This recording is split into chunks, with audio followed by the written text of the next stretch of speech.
Welcome. We bring you Japan's latest news every day. AI sums up what matters, so you can stay informed in English in just a few minutes. If you find it helpful, please like and subscribe. Hamaoka nuclear plant data falsification issue. Chubu Electric continued data manipulation even after regulatory commission warning. A new development has emerged in the case of data falsification by Chubu Electric Power Company during the safety review of its Hamaoka nuclear power plant. It has been discovered that Chubu Electric continued to manipulate data even after May of last year, when the Nuclear Regulation Authority requested an explanation. This data manipulation, which persisted despite the Regulatory Commission's warning, represents a serious issue affecting the credibility of nuclear power plant safety reviews. Chubu Electric has been asked to submit a detailed report on the circumstances and causes of the falsification, and the Nuclear Regulation Authority has indicated its intention to take strict action. Going forward, close attention will be needed regarding what corrective measures Chubu Electric will implement. Mobile Suica service restored after outage. Mobile Pasmo also back online. Mobile Suica, a digital payment service used for public transportation fares and other transactions, experienced a malfunction starting this morning that prevented users from charging their accounts through the app. JR East announced the service was restored at 5:34 p.m. The outage reportedly caused some users to experience difficulties paying their fares.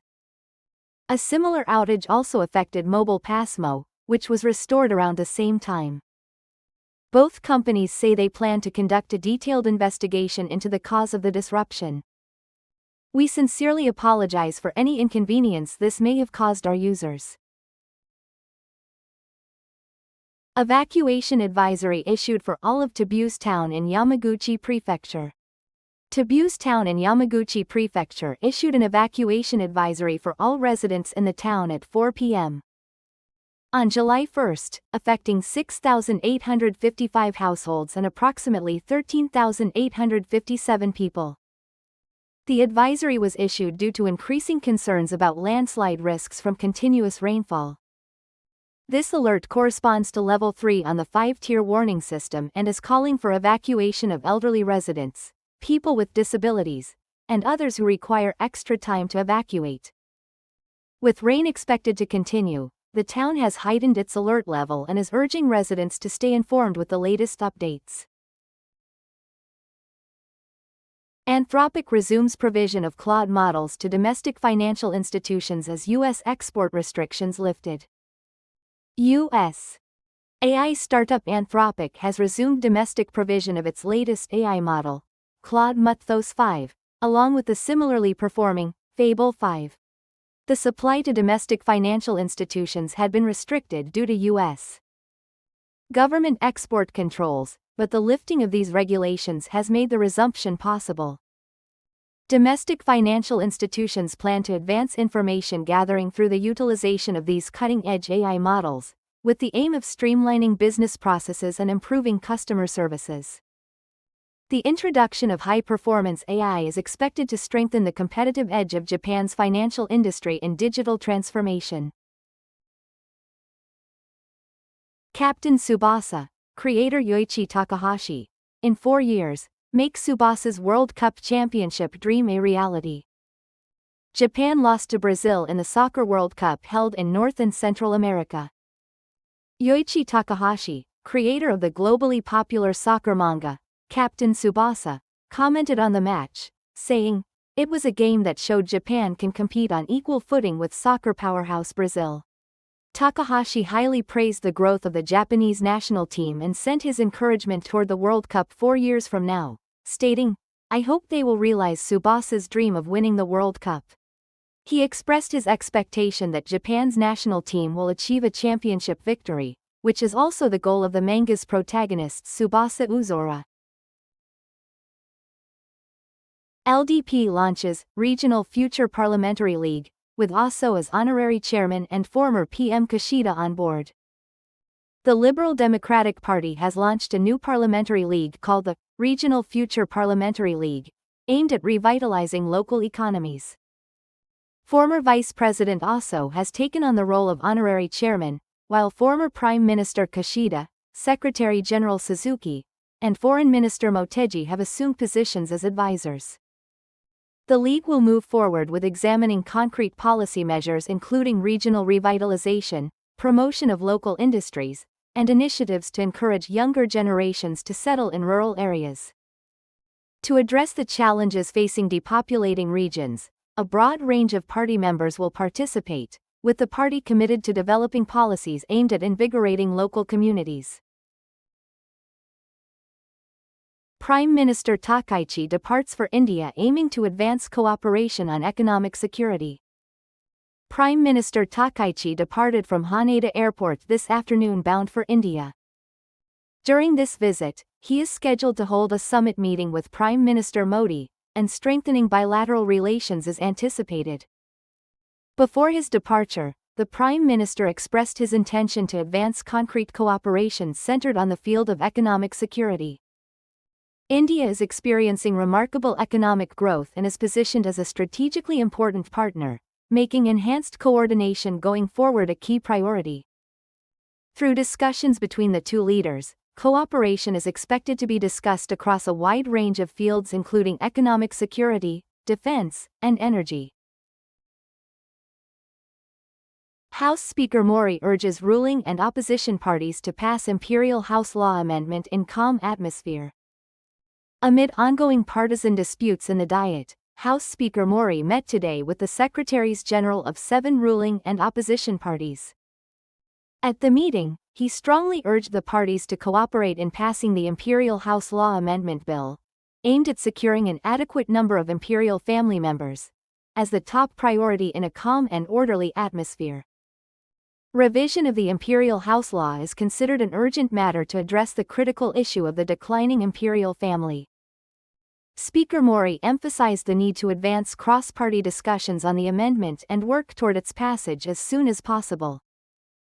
Given that the request comes amid deepening partisan divisions, how each party responds will be closely watched. National average land values show record growth rate, with major increases in tourist destinations. The road price, which serves as the standard for calculating inheritance and gift taxes, was released by the National Tax Agency on the 1st. The national average across surveyed locations has risen for 5 consecutive years, with the rate of increase marking the largest since 2010. By region, major price hikes in tourist destinations stand out, driven by increased foreign visitor numbers. In popular destinations such as Kyoto, Osaka, and Nagano, demand for hotel and restaurant properties has grown, pushing land values significantly higher. Meanwhile, urban areas continue to see price increases as redevelopment projects advance, with the overall strength of the real estate market reflected in the road price figures. May gasoline subsidy expenditure reaches approximately 290 billion yen. Fund balance at about 380 billion yen as of end of June. The Ministry of Economy, Trade and Industry announced figures on the government's subsidy program designed to keep gasoline and other fuel prices in check. Subsidy disbursements for May this year totaled approximately 290 billion yen. The balance of the fund allocated to this subsidy program stood at approximately 380 billion yen as of the end of June. The government is continuing the subsidy program to curb the surge in domestic gasoline prices accompanying rising crude oil costs, and the trajectory of the fund's remaining balance is expected to be a key factor in determining whether to continue the subsidies going forward. U.S. President's asset disclosure released. Major revenue from cryptocurrency-related assets worth 23 billion yen. According to President Trump's 2025 financial disclosure statement released by the U.S. government, the president's primary revenue sources are related to cryptocurrency.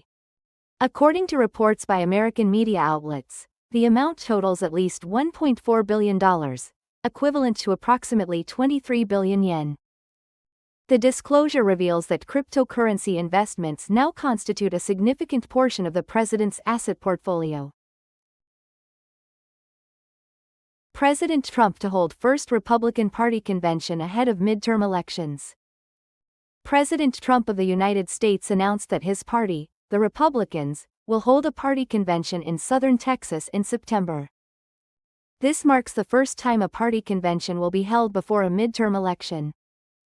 President Trump hopes to use this party convention to further expand the Republican Party's base of support.